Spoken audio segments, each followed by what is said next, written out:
Hey guys, I'm Dr. Josh Jagoda. Today I'm going to show you how you can make your side plank much more difficult, okay? This is going to be really great if you already have a good side plank and you're looking for some sort of advanced move for it. So now we've talked about side planks in the past for how good they are for low back pain, but let's just say you're already good at that. Now we're going to talk about getting up and off of that. Once we get to this type of phase, we can flex the top leg. We don't want to flex too much, because when we flex too much, if you see me from the side here, right, we're going to start rounding that spine.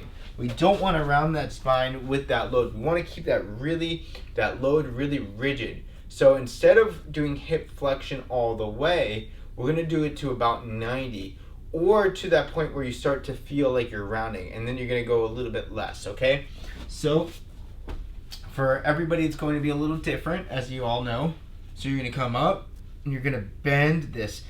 Once you start feeling like you're really rounding, you're going to back off and you're just going to hold this. Much harder than just here.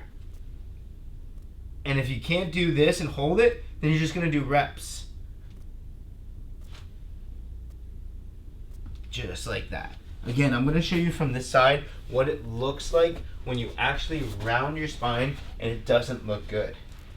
So come in. Here, this is what it looks like when you round. You see my torso goes a little forward. My butt kind of comes up a little bit. We want to avoid that. We want to avoid this. We want to stay here. And this side's much harder for me. So that's a great way to advance your side plank, really improve your core strength, and prevent low back pain, and just keep you guys healthy as heck. All right, guys?